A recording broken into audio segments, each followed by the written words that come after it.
সুগারের রিপোর্ট ঠিক কত এলে বলা হবে যে আপনাদের ডায়াবেটিস বা সুগার রোগ হয়েছে? ডায়াবেটিস রোগ নির্ণয় করার জন্য ঠিক কোন কোন পরীক্ষা করা যেতে পারে? যদি আপনারা চান যে আপনাদের সুগার রোগ যাতে না হয়, তাহলে আপনাদেরকে ঠিক কি কি করতে হবে?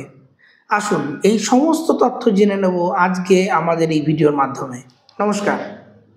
প্রতিনিয়ত ডায়াবেটিস রোগীর সংখ্যা কিন্তু বেড়েই চলেছে।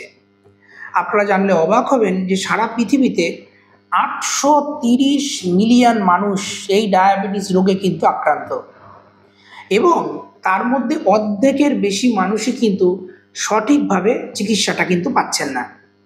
কাজে আপনারা বুঝতে পারছেন যে সঠিক চিকিৎসা সেটা কিন্তু খুবই গুরুত্বপূর্ণ। আজকে আমরা আপনাদেরকে বলবো যে সুগারের রিপোর্ট ঠিক কত হলে বলা হবে যে আপনার ডায়াবেটিস রোগ হয়েছে। তার আগে আমরা খুবই সংক্ষেপে জেনে নিই যে এই ডায়াবেটিস রোগটা আসলে হচ্ছেই বা কেন। দেখুন, ডায়াবেটিস বা সুগার রোগে কি হয়, আপনাদের রক্তে গ্লুকোজের পরিমাণটা বেড়ে যায়, অর্থাৎ সুগারটা বেড়ে যায়। এখন আমরা এই যে বিভিন্ন খাবার দাবার খাই, এবং তার ফলে কি হচ্ছে, রক্তে গ্লুকোজটা থাকছে, আর এই গ্লুকোজটা কি হবে, বিভিন্ন শরীরের বিভিন্ন প্রান্তে বিভিন্ন অঙ্গ প্রত্যঙ্গে ছড়িয়ে যাচ্ছে। কেন? কারণ এই গ্লুকোজটা থেকে কিন্তু শক্তি পাওয়া যাবে, অর্থাৎ আমরা আমাদের যে অঙ্গ প্রত্যঙ্গগুলো চলছে তার জন্য কিন্তু গ্লুকোজটা খুবই গুরুত্বপূর্ণ, কারণ সেখান থেকে শক্তি বা এনার্জি তৈরি হচ্ছে। এখন রক্ত থেকে এই অঙ্গ প্রত্যঙ্গের মধ্যে যে গ্লুকোজটা যাবে, সেই কাজটা করে একটা হরমোন, তার নাম হচ্ছে ইনসুলিন। আর এই ইনসুলিন হরমোনটা তৈরি হচ্ছে প্যানক্রিয়াস সেখানে, এবং সেখানে বিটা সেল, সেখান থেকে কিন্তু এই ইনসুলিনটা তৈরি হয়। কাজেই যদি কোনো কারণে দেখা যায় যে এই ইনসুলিনটা তৈরি হচ্ছে না, অর্থাৎ ওই বিটা সেলগুলো যদি কোনো কারণে নষ্ট হয়ে যায়, তাহলে ইনসুলিনটা তৈরি হবে না। তখন কি হবে, রক্তের মধ্যে গ্লুকোজটা বেড়ে যাবে, হাইপার গ্লাইসিমিয়া হবে, এবং আপনাদের কিন্তু এই ডায়াবেটিস রোগটা তখন ধরা পড়বে। এখন যখন এই ইনসুলিনটা একেবারে তৈরি হচ্ছে না, সেটাকে আমরা বলছি টাইপ 1 ডায়াবেটিস, যেটা কিনা বেশিরভাগ ক্ষেত্রেই দেখা যায় বাচ্চাদের ক্ষেত্রে ধরা পড়ে। আর যদি দেখা যায় যে ইনসুলিনটা তৈরি হচ্ছে কিন্তু কোনো কারণে কাজ করে উঠতে পারছে না, অথবা পর্যাপ্ত পরিমাণে ইনসুলিন তৈরি হচ্ছে না, অর্থাৎ কিছুটা তৈরি হচ্ছে, সম্পূর্ণটা তৈরি হচ্ছে না, তখন সেটাকে আমরা বলছি টাইপ 2 ডায়াবেটিস, যেটা কিনা প্রাপ্তবয়স্ক মানুষজনদের ক্ষেত্রেই মূলত পাওয়া যায়। এখন আরও এক রকমের ডায়াবেটিস পাওয়া যায়, সেটাকে আমরা বলছি টাইপ 5 ডায়াবেটিস, যেখানে দেখা যায় কি, যদি কোনো মানুষ তার শরীরে ঠিকঠাক করে পুষ্টি না হয়, তাহলেও কিন্তু ইনসুলিনটা কম তৈরি হবে। আবার অনেক সময় গর্ভাবস্থাতেও ডায়াবেটিস ধরা পড়ে, সেটাকে আমরা বলি জেস্টেশনাল ডায়াবেটিস। তো বিভিন্ন ডায়াবেটিস সম্বন্ধে আমি খুবই সংক্ষেপে আপনাদেরকে আমি জানালাম। এবার আমরা আপনাদেরকে বলবো আপনাদের সুগারের রিপোর্টটা ঠিক কত এলে বলা হবে যে আপনার ডায়াবেটিস হয়েছে। আপনাদেরকে জানিয়ে রাখি যে টোটাল 4 রকম টেস্টের মাধ্যমে ডায়াবেটিস রোগ কিন্তু নির্ণয় করা সম্ভব। প্রথম যে টেস্টটার কথা আমি বলবো সেটা হলো এফপিজি টেস্ট, অর্থাৎ ফাস্টিং প্লাজমা গ্লুকোজ। তো যেটা করা হয়, সারা রাত আপনাদেরকে না খেয়ে থাকতে বলা হয়, এবং সকালে আপনাদের এই যে রক্তের যে স্যাম্পেল সেটাকে কালেক্ট করা হয়, অর্থাৎ ন্যূনতম আপনাকে কিন্তু 8 ঘন্টা আপনাকে না খেয়ে থাকতে হবে। সেটা 9 ঘন্টা 10 ঘন্টা হলেও কোনো অসুবিধা নেই।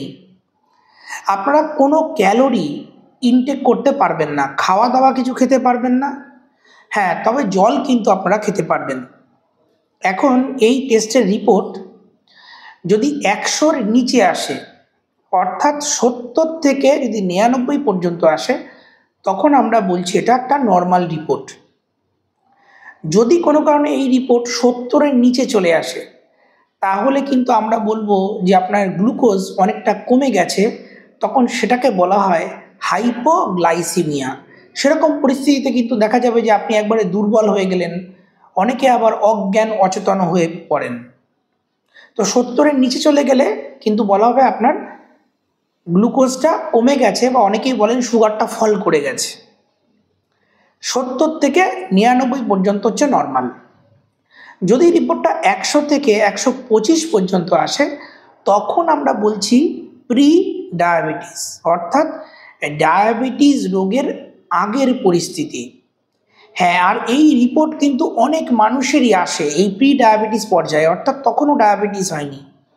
তাই আমরা তাদেরকে বলি যে এই পরিস্থিতিতে আপনারা আপনাদের ওজনটা 7% কমানোর চেষ্টা করবেন, এবং রেগুলার আপনাদেরকে কিন্তু এক্সারসাইজ করতে হবে, হাঁটাচলা করতে হবে, এবং আপনাদের ডায়েটটা অর্থাৎ ফাইবারটা একটু বেশি রাখতে হবে, শাকসবজি ফলমূল রাখতে হবে, হেলদি ফ্যাট অপশানটা আপনারা বেছে নেবেন। তাহলেই দেখা যাবে বেশিরভাগ ক্ষেত্রেই এই প্রি ডায়াবেটিস থেকে আর কিন্তু ডায়াবেটিসে আর গেল না, এবং রুগী একবারে স্বাভাবিক হয়ে গেল। আর যাদের ক্ষেত্রে এই এফপিজি টেস্টটা 126 বা তার বেশি আসছে, সেক্ষেত্রে কিন্তু আমরা বলি তাদের ডায়াবেটিস। এখন আপনাদেরকে জানিয়ে রাখি যে ধরুন আপনার ডায়াবেটিস রোগের লক্ষণ অনেকগুলো আছে, যেমন ধরুন আপনার বারবার করে তৃষ্ণা পাচ্ছে, জল খাচ্ছেন, খাবার খাচ্ছেন, আপনাদের বারবার করে প্রস্রাব হচ্ছে, আপনারা একটু কাজ করতে গেলে ঝিমিয়ে নেতিয়ে যাচ্ছেন, আপনাদের দেখা গেল ওজনটা কমে যাচ্ছে, এবং দেখা গেল চোখটা ঝাপসা হয়ে যাচ্ছে। এই জাতীয় লক্ষণ যদি থাকে, এবং যদি দেখা যায় যে এফপিজি টেস্ট 126 বা তার বেশি হচ্ছে, তাহলে কিন্তু আমরা সরাসরি আপনাকে বলে দেবো যে আপনার ডায়াবেটিস রোগটা আছে। আর ধরুন এরকম হলো কোনো লক্ষণ নেই, অথচ রিপোর্টটা দেখা গেল 126 বা তার বেশি, সেক্ষেত্রে কিন্তু আরও একবার পরীক্ষা করতে হতে পারে। আমি আপনাদেরকে একটা এক্সাম্পল দিচ্ছি। ধরুন আপনার রিপোর্ট এসছে 130, অথচ আপনার কোনো লক্ষণ, সুগার রোগের লক্ষণ কিচ্ছু নেই, তাহলেই বা কী করণীয়? সেক্ষেত্রে যেটা করতে হবে, এই টেস্টটাকে আবার রিপিট করতে হবে। অর্থাৎ আপনারা হয় ওই এফপিজি টেস্ট আবারও রিপিট করবেন, সেক্ষেত্রে কিন্তু অবশ্যই একটা স্ট্যান্ডার্ড সার্টিফাইড ল্যাবরেটরি থেকে আপনাকে পরীক্ষাটা করাতে হবে, অথবা আপনারা অন্য পরীক্ষাও করাতে পারেন, যেমন ওজিটিডি টেস্ট, HbA1c টেস্ট, এই জাতীয় পরীক্ষা করাতে পারেন। এখন এই দুটো পরীক্ষাতেই যদি দেখা যায় যে আপনার রিপোর্ট হাই এসছে, ডায়াবেটিস রেঞ্জে এসছে, তাহলে কিন্তু আপনাকে ওষুধপত্র এবং ডায়েটারি মডিফিকেশনটা চালু করে দিতে হবে। আর যদি দেখা যায় যে একটা রিপোর্ট একটু বেশি এসছে, অথচ পরের রিপোর্টটা নর্মাল চলে এসছে, তাহলেই বা কী করণীয়? সেক্ষেত্রে চিকিৎসক যেটা করবেন, ডায়াবেটিস রোগের যে লক্ষণ হয় সেগুলো আপনাকে বুঝিয়ে দেবেন, আপনাকে একটু ডায়েটারি মডিফিকেশন করতে হবে, ওজনটা কমানোর চেষ্টা করতে হবে, এবং আবারও 2 থেকে 3 মাস পরে কিন্তু আপনাকে পরীক্ষা নতুন করে করতে হবে। তো এটাই কিন্তু করতে হয়। যাদের ক্ষেত্রে প্রি ডায়াবেটিস আছে, যেমন ধরুন আমি যেটা বলছিলাম যে 100 থেকে 125 পর্যন্ত, তারাই বা কী করবেন যাতে কিনা আপনাদের ডায়াবেটিসটা যাতে না হয়ে যায়? তাদের জন্য যেটা করতে হবে, আপনারা আপনাদের ওজন 7% কমানোর চেষ্টা করবেন। যারা ওজনটা 10% কমাতে পারবেন সেটা কিন্তু আরও ভালো। এবার আমি বলবো যে এক্সারসাইজ, হ্যাঁ এটা নিয়ে অনেকে প্রশ্ন করেন। দেখুন, প্রত্যেক দিন ন্যূনতম আপনাদেরকে 30 মিনিট এক্সারসাইজ করতে হবে, সপ্তাহে ন্যূনতম 5 দিন, অর্থাৎ মিনিমাম আপনাকে এক সপ্তাহে 150 মিনিট এক্সারসাইজ করতে হবে। আর তার সঙ্গে খাওয়া দাওয়া একটু আপনারা চেঞ্জ করবেন, যেমন ধরুন আপনারা অ্যাডেড সুগার দেওয়া জিনিস খাবেন না, আপনারা যেটা করবেন ফ্রুট, ভেজিটেবল মানে শাকসবজি ফলমূল এখানে চলে যাবেন, আপনারা একটু হেলদি ফ্যাট অপশানটা বেছে নেবেন, পারলে নর্মাল যে তেল ব্যবহার করেন সেটাকে চেঞ্জ করে অলিভ অয়েলও করতে পারেন। তো এই জাতীয় জিনিস কিন্তু আপনাদেরকে করতে হবে। আর তার সঙ্গে আমি যেটা আপনাদেরকে এই যে এক্সারসাইজের কথাটা যেটা বললাম, মানে অনেকেই না আমাকে জিজ্ঞেস করেন যে আচ্ছা আমরা যদি এই 150 মিনিটটা 3-4 দিনে করি তাহলে কি হবে? হ্যাঁ, সেক্ষেত্রে একটা অপশান আছে। যদি আপনার টাইমটা না থাকে সেক্ষেত্রে আপনি ন্যূনতম 3 দিন এক্সারসাইজ করলেও হবে, মিনিমাম একদিনে 10 মিনিট এক্সারসাইজ আপনাকে করতেই হবে, আর ম্যাক্সিমাম আপনারা 70 মিনিট পর্যন্ত এক্সারসাইজ করতে পারবেন। তো সব মিলে ন্যূনতম 3 দিনে আপনাকে 150 মিনিট এক্সারসাইজ করতে হবে, তাহলেও কিন্তু আপনারা বেনিফিটটা পাবেন। তবে একটা জিনিস আপনাদেরকে আমি জানিয়ে রাখি, এই যে আমরা হাঁটাচলা করি, এক্সারসাইজ করি, সেক্ষেত্রে নর্মাল যে স্পিডে আপনারা যে গতিতে আপনারা হাঁটাচলা করেন তার থেকে না একটু বেশি জোরে কিন্তু হাঁটতে হবে। কেউ যদি আস্তে আস্তে করে দৌড়তে পারেন তাহলে তো সব থেকে ভালো হয়। তো এইরকম করে আপনারা এক্সারসাইজ করবেন, ডায়েটারি মডিফিকেশন করবেন, তাহলেই কিন্তু দেখা যাবে বেশিরভাগ ক্ষেত্রেই এই প্রি ডায়াবেটিস থেকে আপনারা ডায়াবেটিস স্তরে পৌঁছবেন না, আপনারা নর্মালভাবে কিন্তু ফিরে আসবেন। এর পরের যে টেস্টের কথা আমরা বলবো সেটাকে বলা হয় ওজিটিটি টেস্ট, অর্থাৎ ওরাল গ্লুকোজ টলারেন্স টেস্ট। দেখুন বন্ধুরা, অনেকে ভাবেন যে পোস্ট প্যান্ডিয়াল গ্লুকোজ টেস্ট।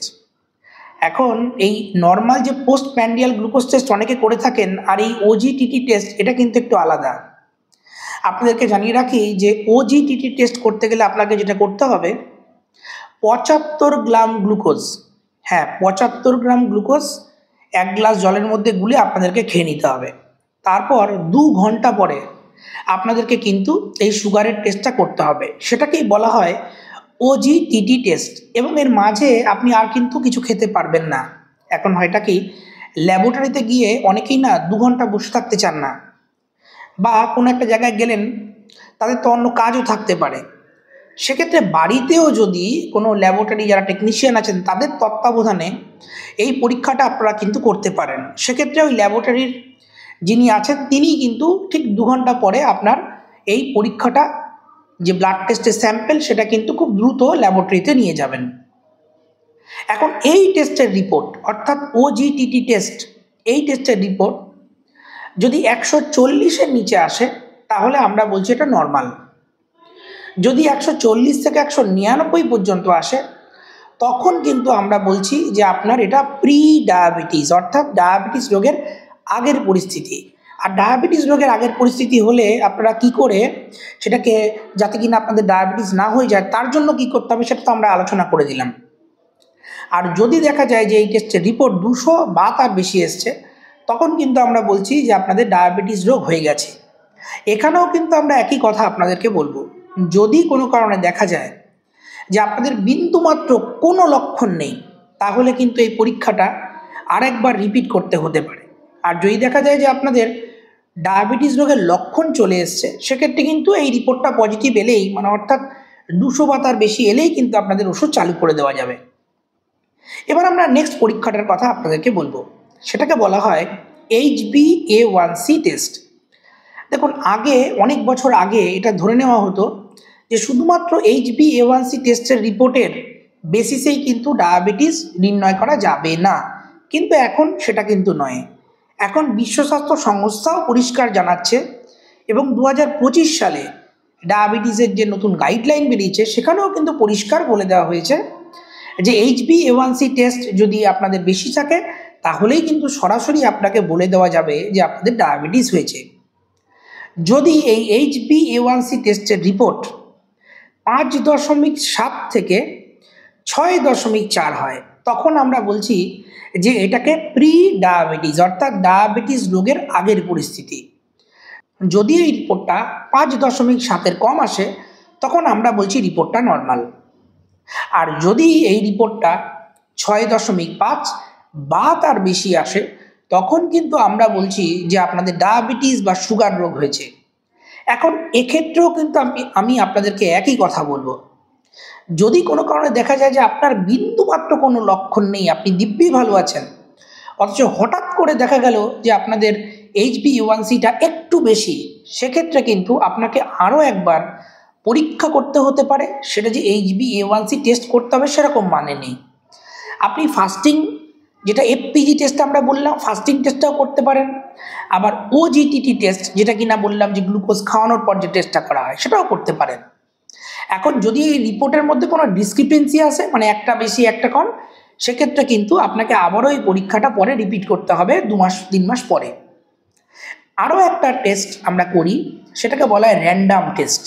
এখন কোনো ব্যক্তির ক্ষেত্রে যদি দেখা যায় যে তার লক্ষণ রয়েছে, সুগার রোগের লক্ষণ রয়েছে, এবং হঠাৎ করে এই রিপোর্টটা 200 বা তার বেশি এলো একটা গ্লুকোজ টেস্ট করে, তাহলে কিন্তু তার ধরে নেওয়া হবে যে তার ডায়াবেটিস হয়েছে। তো টোটাল আমরা 4টে পদ্ধতি বললাম, 4টে টেস্টের কথা বললাম।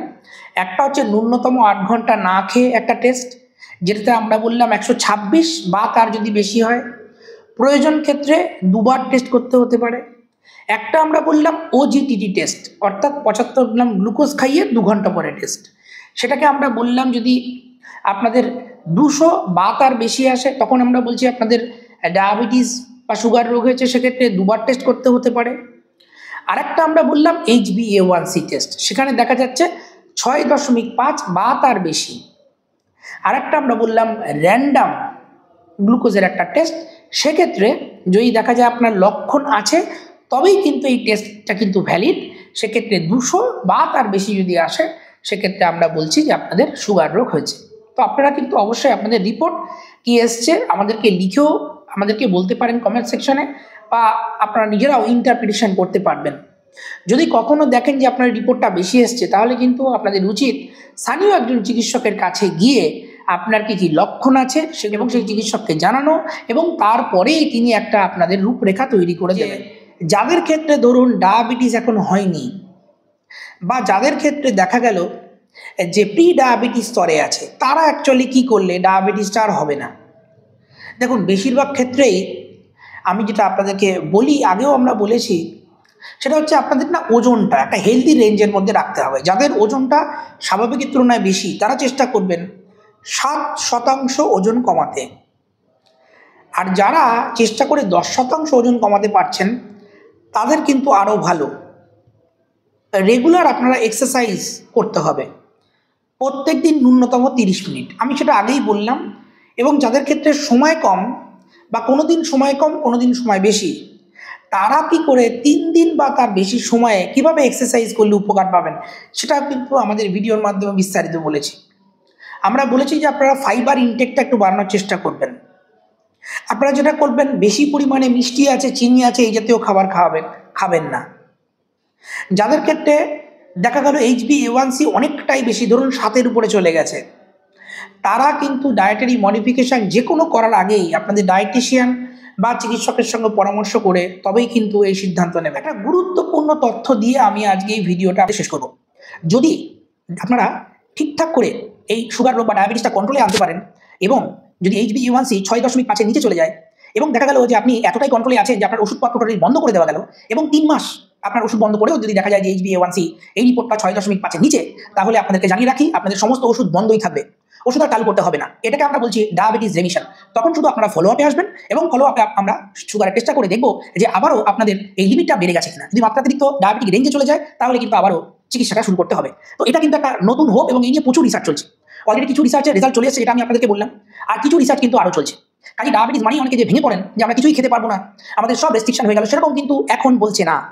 এখন কিন্তু বেশিরভাগ খাবারই আপনারা খেতে পারবেন।